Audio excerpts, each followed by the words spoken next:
തിരുവനന്തപുരം മുതലപ്പുഴയിൽ പൊഴി മുറിക്കാൻ പോലീസ് ഉൾപ്പെടെയുള്ള ഉദ്യോഗസ്ഥർ എത്തിത്തുടങ്ങി. 100 കണക്കിന് മത്സ്യത്തൊഴിലാളികൾ സ്ഥലത്ത് മനുഷ്യ ചങ്ങല തീർത്ത് പ്രതിഷേധിക്കുകയാണ്. പോലീസ് ഉദ്യോഗസ്ഥരുമായി ചർച്ചയ്ക്കില്ലെന്ന് സമരക്കാർ വ്യക്തമാക്കി. മന്ത്രി സജി ചെറിയാൻ മുതലപ്പുഴയിൽ എത്തണമെന്നും സമരക്കാർ ആവശ്യപ്പെടുകയാണ്. പ്രശാന്ത് ശങ്കരമംഗലത്ത് ചേരുന്നു. പ്രശാന്ത്, നിലവിൽ സംഘർഷ സാഹചര്യം തന്നെയാണോ? പോലീസും ഉദ്യോഗസ്ഥരും അവിടെ എത്തിച്ചേർന്നിട്ടുണ്ട്, ഒപ്പം പ്രതിഷേധവുമായി മത്സ്യത്തൊഴിലാളികൾ.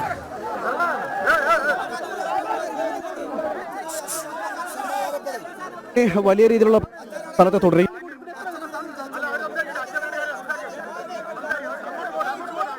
തന്നെയാണ് പോലീസ് സംഘം എത്തി വലിയ രീതിയിൽ പ്രതിഷേധം തുടർന്നൊരു സാഹചര്യം ഇപ്പോൾ ഈ ഹാർബർ വിഭാഗത്തിന്റെ സംസാരിച്ചുകൊണ്ടിരിക്കുകയാണ്.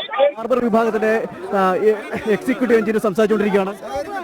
ശരി, നമുക്ക് തത്സമയ ദൃശ്യങ്ങളിലേക്ക് പോകാം. ഹലോ, ഞാനൊന്ന് സംസാരിക്കട്ടെ. ഞാൻ ഹാർബർ എക്സിക്യൂട്ടീവ് എഞ്ചിനീയറാണ് ഇന്നിവിടെ വന്നത്. ഞാൻ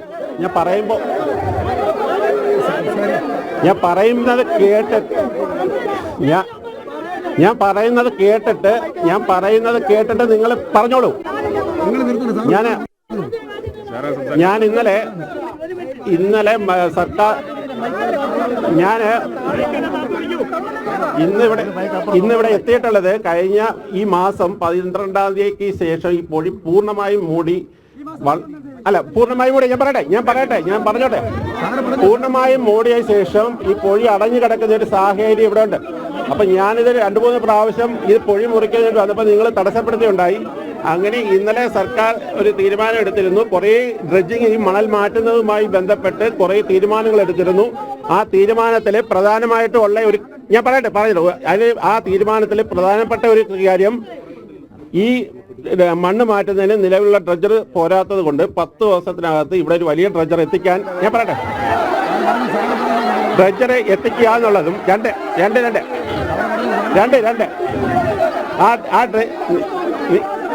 ആ ഡ്രഡ്ജിങ് പ്രവൃത്തി ഞാൻ പറയട്ടെ.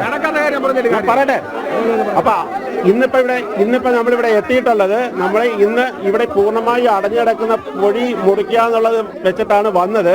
നിങ്ങളുടെ പ്രതിഷേധം നിങ്ങളുടെ പ്രതിഷേധം കണ്ടിട്ട് നിങ്ങളുടെ പ്രതിഷേധം എന്താണെന്ന് എനിക്ക് വ്യക്തമായിട്ട് മനസ്സിലായിട്ടുണ്ട്. ഞാൻ പറയട്ടെ, നിങ്ങളുടെ പ്രതിഷേധം എന്താണെന്ന് എനിക്ക് വ്യക്തമായി മനസ്സിലായി കഴിഞ്ഞു. എന്താണെന്ന് വെച്ചാൽ നമ്മുടെ യാനങ്ങൾ കടലിൽ പോകുന്ന സാഹചര്യമാണ് ഇവിടെ ഉണ്ടാക്കേണ്ടത്. അതിന് സൗകര്യമില്ലാത്ത ഒരു കാര്യത്തിൽ നിങ്ങൾ നിൽക്കില്ല. അതും എനിക്ക് മനസ്സിലായി. ഞാനിവിടെ വന്ന് ഇത്രയും പ്രതിഷേധം കണ്ടപ്പോൾ ഞാനിവിടെ കുറേ നാളുണ്ടെങ്കിൽ വരുന്ന ആളെ എല്ലാവരെയും നിങ്ങൾക്കറിയാം. അപ്പം ഞാൻ പറഞ്ഞോട്ടെ. അപ്പൊ ഈ പൊഴി മുറിക്കുന്നത് നിങ്ങളുടെ ആശങ്ക എന്ന് പറയുന്നത് കായലിൽ നിന്നുള്ള വെള്ളം പോകുന്നതിന് മാത്രമായിട്ട് പൊഴിക്കുന്നു എന്നുള്ളതാണ്. അതല്ല, ഞാൻ പറയട്ടെ. അപ്പൊ അതിന് നമുക്ക് ഇന്ന് നിങ്ങളുടെ ഈ പ്രതിഷേധം കണക്കിലെടുത്തുകൊണ്ട് ഇന്നിപ്പോ ഇവിടെ വെച്ചൊരു തീരുമാനം എടുക്കുന്നത്, പൊഴി നമ്മൾ മുറിക്കുന്നുണ്ടെങ്കിൽ ആവശ്യത്തിന് വീതിയും ആവശ്യത്തിന് ഡെപ്തും ഇട്ട് വലിയ വള്ളങ്ങൾ പോകുന്ന രീതിയിൽ തന്നെ ചെയ്യാം. അത് നിങ്ങൾ അക്സെപ്റ്റ് ചെയ്യണം. ഞാൻ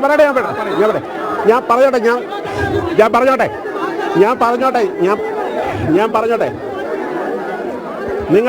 നിങ്ങളെ എനിക്കൊരു 4 ദിവസം ഞാൻ പറഞ്ഞോട്ടെ, ഒരു 4 ദിവസം തരാമെങ്കിൽ, ഞാൻ പറയുന്ന കേൾക്കൂ, നിങ്ങൾ എനിക്കൊരു 4 ദിവസം തരാമെങ്കിൽ ഞാൻ ഈ പൊഴി മുറിക്കുന്നത് വലിയ വള്ളങ്ങൾക്ക് പോകുന്ന രീതിയിൽ ആവശ്യത്തിന് താഴ്ച 3 മീറ്റർ താഴ്ചയും ഇട്ട് ഞാൻ ഈ പൊഴി മുറിച്ച് 4 ദിവസം കൊണ്ട് തരാം. വള്ളങ്ങൾക്ക് പോവാം 4 ദിവസം.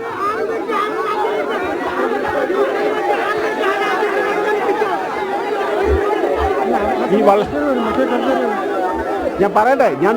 നിങ്ങളെ ഈ 4 ദിവസം എനിക്ക് തരാമെങ്കിൽ 4 ദിവസം കൊണ്ട് ഈ പൊഴി മുറിക്കുന്നത് കായലിലെ വെള്ളം ഒഴിപ്പാനല്ല, നിങ്ങളുടെ വള്ളങ്ങൾ വലിയ വള്ളം ഉൾപ്പെടെ പോകുന്ന രീതിയിൽ സജ്ജമാക്കാം. ഒന്ന്, നമ്മൾ പൊഴി മുറിക്കുന്നത് ഹിറ്റാച്ചി മാത്രമല്ല ഡ്രഡ്ജർ കൂടെ ഉപയോഗിച്ചാണ് മുറിക്കുന്നത്.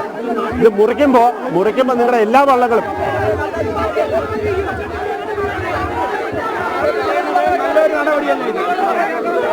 പറയാ. ഞാൻ സംസാരിച്ചിട്ട് പറ. ഒരു കാര്യം മനസ്സിലാക്കണം. ഈ കാര്യങ്ങൾ ഞാൻ ചർച്ച ചെയ്യാൻ ഒരു കാര്യം എപ്പോഴായാലും ഇത് പൊഴി മുറിക്കണമല്ലോ. അത് തന്നെ ചെയ്യുന്നുള്ളൂ. മീൻ ടൈം ഈ സമയത്ത് മറ്റേ സർജറി വരും, തീരും. ഒന്നല്ലോ കുഴി മുറിക്കുന്നത് 4 ദിവസം ചെയ്തുതരാം. നിങ്ങൾ സമ്മതിച്ചാൽ മതി, നിങ്ങൾ സഹകരിച്ചാൽ മതി.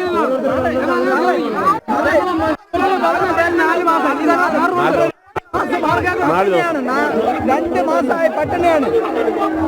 തീരുമാനിച്ചിട്ട് പറയട്ടെ. തീരുമാനിച്ചിട്ട് ഞങ്ങൾ പോന്നേ മിനു ഞങ്ങൾ പോന്നേ.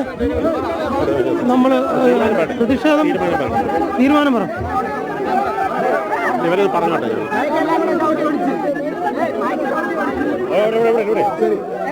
ഞാൻ ഈ പറഞ്ഞിട്ടൊന്ന്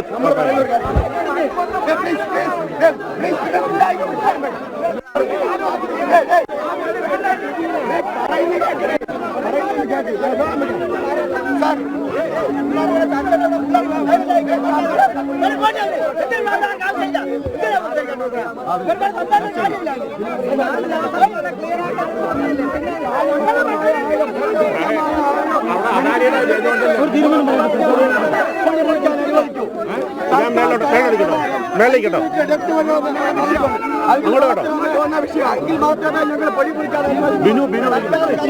പാലിച്ചാൽ മാത്രമേ മുതലപ്പടി മുറിക്കാൻ അനുവദിക്കൂ മത്സ്യത്തൊഴിലാളികൾ. അതിനകത്ത് യാതൊരു വിട്ടുവീഴ്ചയില്ല, ഒരു സംസാരവുമില്ല. നമ്മുടെ പ്രധാനപ്പെട്ട ആവശ്യം എന്ന് പറയുന്നത്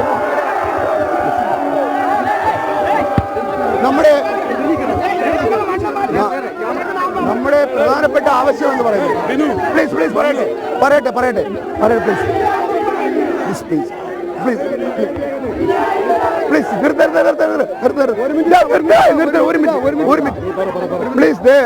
ബഹുമാനപ്പെട്ട ചാനൽ അംഗങ്ങൾ കേൾക്കേണ്ടതെന്ന് പറഞ്ഞു കഴിഞ്ഞാൽ, നമ്മുടെ ഇന്ന് ഈ പ്രതിഷേധം നിങ്ങൾ കാണുന്നുണ്ട്. അത് എന്താണെന്ന് നിങ്ങൾക്ക് അറിയാമോ? ബിഷപ്പിന്റെ പ്രതിഷേധമാണ്. ഇന്നിവിടെ പൊഴിമുറിക്കുവാനായിട്ട് വരുവാനുള്ള ഒരു സാഹചര്യം എന്ന് പറയുന്നത്, ഇവിടെ മഴയോ ഒന്നും ഇവിടെ സംഭവിച്ചിട്ടില്ല. വെള്ളപ്പൊക്കം ഉണ്ടായിട്ടില്ല, ഒരു സംഭവം ഇവിടെ ഉണ്ടായിട്ടില്ല. ഈ പൊഴിമുറിക്കുന്നത് ഒരു സുഹൃത്തിന്റെ, ഒരു പാർട്ടിയിലെ ഒരു സുഹൃത്തിന്റെ ചെമ്മീൻ കൃഷി നശിച്ചു പോകണം പറഞ്ഞുകൊണ്ടാണ്. ചെമ്മീൻ കൃഷിയുടെ പ്രധാനം. ഇത്രയും മത്സ്യത്തൊഴിലാളികളുടെ ജീവനും തൊഴിലിനും സംരക്ഷണം നൽകണം. ഒരു കാരണവശാലും ഈ മണ്ണ് ടച്ച് ചെയ്ത് മാറ്റാതെ ആരുമായി ഒരു കോൺഗ്രസ് നടപടിയിലേക്ക് ഇവിടുത്തെ സമരസമിതി നിൽക്കത്തില്ല. അങ്ങനെയാണെങ്കിൽ ഇവിടെ കേരള സൈന്യം എന്ന് വിശേഷിപ്പിച്ച മത്സ്യത്തൊഴിലാളികളുടെ വീര്യം വരുന്നവർ അറിഞ്ഞിട്ട ഭാഗത്തുള്ള ഒരു കാരണവശാലും ഞങ്ങൾ പിന്നിലോട്ടില്ല.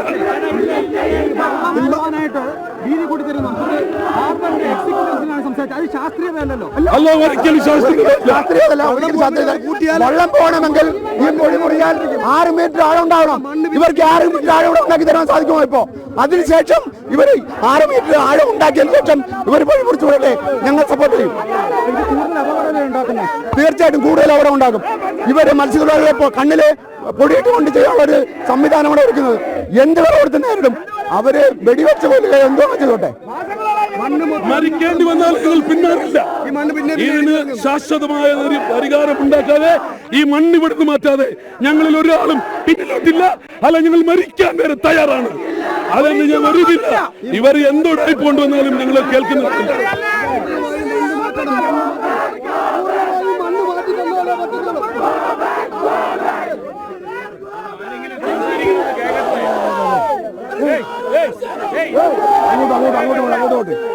രീതിയിലുള്ള പ്രതിഷേധമാണ് മുതലപ്പുഴയിൽ അരങ്ങേറുന്നത്. പൊഴി മുറിക്കൽ നടപടികളിലേക്ക് കടക്കുന്നതിന് വേണ്ടി പോലീസ് ഉദ്യോഗസ്ഥരും ഹാർബർ ഉദ്യോഗസ്ഥരും എത്തിയെങ്കിൽ പോലും ഹാർബർ ഉദ്യോഗസ്ഥന്റെ വാക്കുകൾ മത്സ്യത്തൊഴിലാളികൾ ചെവിക്കൊണ്ടില്ല. അവരുടെ ആവശ്യം അംഗീകരിക്കാതെ ഒരടി പോലും മുന്നോട്ട് പോകാൻ അനുവദിക്കില്ല എന്നുള്ള ഉറച്ച നിലപാടിൽ തന്നെയാണ് മത്സ്യത്തൊഴിലാളികൾ. പ്രശാന്തിലേക്ക് പോകുന്നു. പ്രശാന്ത്, ഇപ്പോൾ നിലവിലെ സാഹചര്യം പ്രശാന്തിലേക്ക് എത്താം. മുതലപ്പുഴയിൽ സംഘർഷ സാധ്യത തന്നെയാണ്. മത്സ്യത്തൊഴിലാളികൾ അവരവരുടെ ആവശ്യങ്ങൾ പറയുകയാണ്. പൊഴി മുറിക്കും ഇന്ന് എന്ന് നേരത്തെ സർക്കാർ തലത്തിൽ അറിയിച്ചിരുന്നു. രാവിലെ മുതൽ തന്നെ അതിനെതിരെയുള്ള പ്രതിഷേധം മത്സ്യത്തൊഴിലാളികളുടെ ഭാഗത്തു നിന്നുണ്ടാകുന്നത് നമ്മൾ കണ്ടതാണ്. ഏകദേശം 9 മണിയോടുകൂടി തന്നെ പോലീസ് ഉദ്യോഗസ്ഥരും ഹാർബർ ഉദ്യോഗസ്ഥരും അവിടെ എത്തിച്ചേരുകയുണ്ടായി. തുടർന്ന് മത്സ്യത്തൊഴിലാളികളുമായി ഒരു സമവായ ചർച്ചയിലേക്ക് എത്താൻ അവർ ശ്രമം നടത്തിയെങ്കിൽ പോലും പൊഴി മുറിക്കുന്നതിനെ ശക്തമായി തന്നെ മത്സ്യത്തൊഴിലാളികൾ എതിർക്കുകയായിരുന്നു. ഡ്രഡ്ജിംഗ് കാര്യക്ഷമമാക്കാതെ, മണൽ നീക്കം കൂടുതൽ ഊർജിതമാക്കാതെ ഒരു നടപടികളിലേക്കും തുടർന്ന് അനുവദിക്കില്ല എന്നുള്ള നിലപാടിൽ ഉറച്ചു തന്നെ മത്സ്യത്തൊഴിലാളികൾ നിൽക്കുകയായിരുന്നു. അവർക്ക് അവരുടെ ഉപജീവന മാർഗമാണ് ഇതോടുകൂടി തടസ്സപ്പെട്ടിരിക്കുന്നത്. കഴിഞ്ഞ ഏറെ നാളുകളായുള്ള ആവശ്യമാണ് കൂന കൂടുന്ന മണൽ കൃത്യസമയത്ത് കൃത്യ ഇടവേളകളിൽ നീക്കം ചെയ്യണമെന്നുള്ളത്. പക്ഷേ അപ്പോഴൊക്കെ സർക്കാർ അലംഭാവം കാണിച്ചിട്ട് ഇപ്പോൾ ഈ പൊഴി മുറിക്കുന്നതടക്കമുള്ള നീക്കങ്ങളിലേക്ക് കടക്കുന്നത് അനുവദിക്കാനാകില്ല എന്നുള്ള ഉറച്ച നിലപാടിൽ തന്നെയാണ് മത്സ്യത്തൊഴിലാളികൾ. പ്രശാന്തിലേക്ക് പോകുന്നു. പ്രശാന്ത്, വലിയ രീതിയിലുള്ള ഒരു സംഘർഷം തന്നെയാണ്. പോലീസും ഹാർബർ ഉദ്യോഗസ്ഥരും അവിടെ എത്തിയെങ്കിലും മത്സ്യത്തൊഴിലാളികളെ അനുനയിപ്പിക്കാൻ കഴിഞ്ഞില്ല എന്നുള്ളത് നമ്മൾ കണ്ടതാണ്. പൊഴി മുറിക്കാൻ സമ്മതിക്കില്ല എന്നുള്ള ഉറച്ച നിലപാടിൽ തന്നെയാണ് ഇപ്പോഴും മത്സ്യത്തൊഴിലാളികൾ നിൽക്കുന്നത്. അവർ ഉന്നയിക്കുന്ന പ്രധാന ആവശ്യം എന്താണ്? മണൽ നീക്കം പൂർണ്ണമായും നടത്തിയതിനു ശേഷം മാത്രമേ പൊഴി മുറിക്കാൻ അനുവദിക്കുകയുള്ളൂ എന്ന് തന്നെയാണോ? രോഹിണി, പൊഴിമുറിക്കാൻ അനുവദിക്കില്ല എന്ന് തന്നെയാണ് സമരസമിതി പറയുന്നത്. ഇപ്പോൾ ഹാർബർ വിഭാഗത്തിന്റെ എക്സിക്യൂട്ടീവ് എഞ്ചിനീയറുമായി ഒരു ചർച്ച നടന്നിരുന്നു. ഇവരുമായൊരു ഹാർബർ വിഭാഗത്തിന്റെ എക്സിക്യൂട്ടീവ് എഞ്ചിനീയർ ഇവരുമായി ഒരു കൂടിക്കാഴ്ച നടത്തി. ആ കൂടിക്കാഴ്ചയിൽ എക്സിക്യൂട്ടീവ് എഞ്ചിനീയർ ഒരു നിർദ്ദേശം മുന്നോട്ട് വെച്ചു.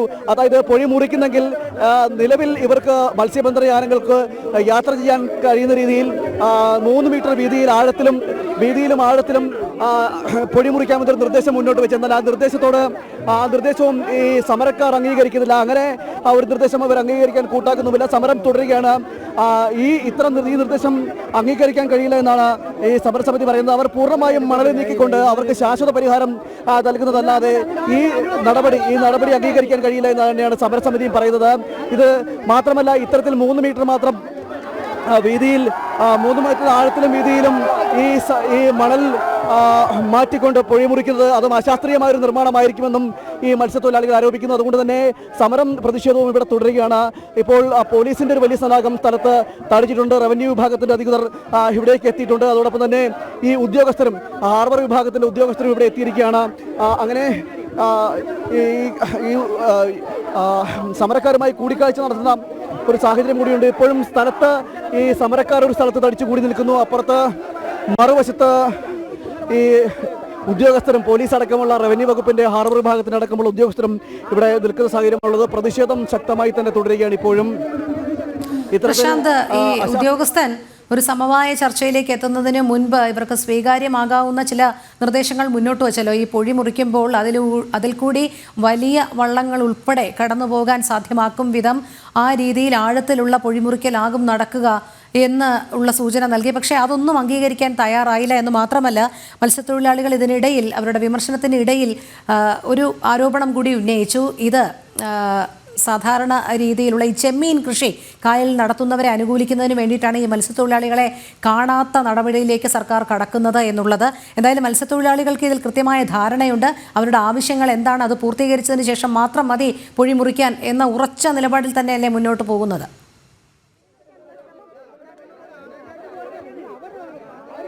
രോഹിണി, തീർച്ചയായും ഉറച്ച നിലപാട് തന്നെയാണ് ഈ മത്സ്യത്തൊഴിലാളികൾ മുന്നോട്ട് പോകുന്നത്. അവർക്ക് മുന്നോട്ട് വയ്ക്കുന്ന ഒരു ആവശ്യം എന്ന് പറയുന്നത് അവർക്ക് വിശപ്പിന്റെ ആവശ്യം കൂടിയാണ് അവർ ഉയർത്തുന്നത്. കാരണം കഴിഞ്ഞ 1 മാസമായി മത്സ്യബന്ധന യാനങ്ങൾക്ക് കടലിൽ പോകാൻ സാധിച്ചിട്ടില്ല. മണൽ മൂടിക്കിടക്കുന്ന ഒരു അവസ്ഥയാണ്. അഴിമുഖം ഉണ്ടായിരിക്കുന്ന സാഹചര്യമാണ്. അങ്ങനെ ഈ ഒരു അവസ്ഥയിൽ മുന്നോട്ട് പോകാൻ കഴിയാത്ത ഒരു സാഹചര്യമാണ്. അങ്ങനെ അതുകൊണ്ട് തന്നെ ഇത്തരം നിർദ്ദേശങ്ങൾ, അതായത് ഇപ്പോൾ പറഞ്ഞ നേരത്തെ ഈ ഹാർബർ വിഭാഗത്തിന്റെ എക്സിക്യൂട്ടീവ് എഞ്ചിനീയർ നിർദ്ദേശിച്ച ഈ നിർദ്ദേശങ്ങളൊന്നും തങ്ങൾക്ക് പാലിക്കാൻ കഴിയില്ല എന്ന് തന്നെയാണ് ഈ സമരസമിതിക്കാരും പറയുന്നത്. കാരണം അവരുടെ ആവശ്യം പ്രതിഷേധത്തിന്റെ പ്രതിഷേധമാണ്. ഇവർക്കുള്ള നിലവിലെ ഇത്തരത്തിൽ 1.5 മാസം കൊണ്ട് നിങ്ങൾ കാണുകയാണ് ഇവിടെ ഞങ്ങൾ പട്ടടില്ല വീട്ടിൽ നിന്ന് ഇവിടെ വരണം.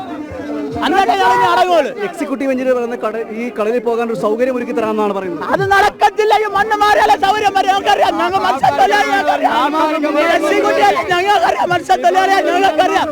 മണ്ണ് മാറിയാലേ വെള്ളം പോകാൻ പറ്റത്തുള്ളൂ.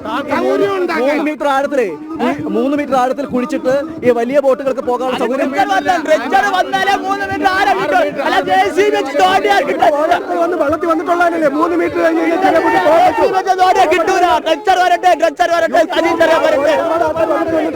ഈ 3 മീറ്റർ കൊണ്ട് ഈ ചെറിയ ബോട്ടിലാണ് പോകാൻ പറ്റും. ഇത് അശാസ്ത്രീയമാണെന്നാണോ പറയുന്നത്? തന്നെ അശാസ്ത്രീയമായിട്ടുള്ള കാര്യങ്ങളാണ് പറയുന്നത്. അല്ലെങ്കിൽ ഈ കിടക്കുന്ന ഇത്രയും ജനങ്ങളുടെ കൊച്ചുങ്ങൾക്ക് ആരും ഇത് കഴിക്കും? സർക്കാർ സ്കൂളിൽ പോകുന്നത് ഇന്ന് പാഠം കൊടുത്തേ കൊച്ചുങ്ങൾ പഠിക്കാൻ പറ്റുള്ളൂ, ഇല്ലെങ്കിൽ പറയാൻ പറ്റുമോ? ശാശ്വത പരിഹാരം മണൽ നീക്കം മാത്രമേ ഉള്ളൂ. മണൽ നീക്കം മാത്രമേ ഉള്ളൂ, അല്ലാതൊന്നുമില്ല. അവർ പറയുന്നത് 10-15 ദിവസം എടുക്കാനൊന്നും പറ്റില്ല. മണൽ മാറ്റാലേ നടക്കത്തുള്ളൂ. രോഹിണി, ഇവർ ഉയർത്തുന്ന ആവശ്യം ന്യായമാണ്. കാരണം ഇത്രയും ദിവസമായി പട്ടിണിയാണ്. വീട്ടിൽ കുഞ്ഞു കുട്ടികളടക്കം ഇവിടെ പ്രതിഷേധത്തിലെത്തുന്ന സാഹചര്യമുണ്ട്. കാരണം ഇത്രയും ദിവസം ഇവർ ഈ പട്ടിണിയാണ്, കടലിൽ പോകാൻ സാഹചര്യമില്ല. അങ്ങനെ അവസ്ഥയിൽ നിൽക്കുകയാണ്. അപ്പോൾ ഈ അപ്രായോഗികമായ നിയമങ്ങൾ അല്ലെങ്കിൽ അപ്രായോഗികമായ നിർദ്ദേശമാണ് ഇപ്പോൾ എക്സിക്യൂട്ടീവ് എഞ്ചിനീയറുടെ ഭാഗത്തു നിന്ന് ഉണ്ടായിരിക്കുന്നതെന്നാണ് ഈ സമരസമിതിക്കാർ പറയുന്നത്. അതുകൊണ്ട് തന്നെ ഇത് അംഗീകരിക്കാൻ കഴിയില്ല. കേവലം ഒരു 3 മീറ്റർ കൊണ്ട് ഇത്തരം രീതിയിൽ മണൽ മാറ്റിക്കൊണ്ട് ഈ മത്സ്യബന്ധനയാനങ്ങൾക്ക് അല്ലെങ്കിൽ പൊഴി മുറിച്ചുകൊണ്ട് മത്സ്യബന്ധനയാനങ്ങൾക്ക് മുന്നോട്ട് പോകാൻ സാധിക്കില്ല. അതുകൊണ്ട് തന്നെ ശാശ്വതമായ പരിഹാരം എന്നുള്ളത് അത് ഈ മണൽ പൂർണ്ണമായും നീക്കം ചെയ്യുക, ഇവർക്ക് സ്വച്ഛന്തമായി കടലിൽ പോകാനുള്ള അവസരമൊരുക്കി കൊടുക്കുകയാണ് വേണ്ടതെന്നാണ് പറയുന്നത്. അതല്ലാതെ മറ്റൊരു തരത്തിലുള്ള നടപടികളും ഒരു തരത്തിലുള്ള നിർദ്ദേശങ്ങളും തങ്ങൾ അംഗീകരിക്കില്ല എന്ന് തന്നെയാണ് ഈ മത്സ്യത്തൊഴിലാളികളും പറയുന്നത്. പ്രതിഷേധം ശക്തമാണ്. സ്ഥലത്ത് വലിയ രീതിയിലുള്ള പ്രതിഷേധം. ഒരു ഭാഗത്ത് പോലീസിന്റെ ഒരു വലിയ സന്നാഹമുണ്ട്, റവന്യൂ വകുപ്പിന്റെ ഉദ്യോഗസ്ഥരുണ്ട്, അതോടൊപ്പം തന്നെ മറ്റ് ഉദ്യോഗസ്ഥരുമുണ്ട്. അതായത് ഹാർബർ വിഭാഗത്തിന്റെ എഞ്ചിനീയറിംഗ് വിഭാഗത്തിന്റെ ഉദ്യോഗസ്ഥരുണ്ട്. ഇങ്ങനെ പല ഉദ്യോഗസ്ഥരും ഇവിടെ നിൽക്കുന്നു. മറുഭാഗത്ത് പ്രതിഷേധം ശക്തമായി തന്നെ തുടരുന്നു. ഇതിൽ ഒരു കാരണവശാലും ഇത്തരം നിർദ്ദേശങ്ങൾക്ക് തങ്ങൾക്ക് അംഗീകരിക്കില്ല എന്ന് തന്നെയാണ് സമരസമിതിക്കാരും മത്സ്യത്തൊഴിലാളികളും പറയുന്നത്. അവര് കൂട്ടമായി മത്സ്യബന്ധനയാനങ്ങളടക്കം ഈ സ്ഥലത്തേക്ക് കൊണ്ട് നിർത്തിക്കൊണ്ടാണ് പ്രതിഷേധിക്കുന്നത്. മനുഷ്യച്ചങ്ങല തീർത്ത് പ്രതിഷേധിച്ചു. തീർത്തും അപ്രായോഗികമായ ഒരു സമീപനം, അപ്രായോഗികമായ ഒരു സമീപനമാണ് ഇവിടുത്തെ അധികാരികൾ സ്വീകരിച്ചിരിക്കുന്നതെന്നാണ് പറയുന്നത്. അതുകൊണ്ട് ചർച്ചയാണെങ്കിൽ ഈ വിഷയം ഒഴിച്ച് അല്ലാതെ മറ്റൊരു വിഷയത്തിലും ചർച്ചയില്ല എന്ന് തന്നെയാണ് സമരസമിതി അറിയിക്കുന്നത്. ശക്തമായ രീതിയിൽ മുതലപ്പുഴയിൽ പ്രതിഷേധം തുടരുകയാണ്. നേരത്തെ കഴിഞ്ഞ ദിവസം അടക്കം സജി ചെറിയാൻ മന്ത്രിയുമായടക്കം ചർച്ച നടത്തിയിരുന്നു. അതിന് പിന്നാലെയാണ് ഇത്തരത്തിൽ പൊഴിമുറിക്കുന്ന നടപടികളിലേക്ക് റവന്യൂ വിഭാഗവും അതോടൊപ്പം തന്നെ ഈ ഹാർബർ വിഭാഗവും കടന്നെന്നാൽ ആ നടപടി അശാസ്ത്രീയമായ നടപടിയാണ്. ഒരിക്കലും തങ്ങൾക്ക് അംഗീകരിക്കാൻ പറ്റില്ല.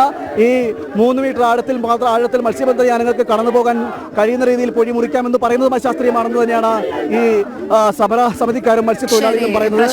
വരും പ്രശാന്തിലേക്ക് എത്താം. എന്തായാലും മുതലപ്പുഴയിൽ വലിയ രീതിയിലുള്ള പ്രതിഷേധം തന്നെയാണ് മത്സ്യത്തൊഴിലാളികളുടെ ഭാഗത്തു നിന്നും ഉണ്ടാകുന്നത്.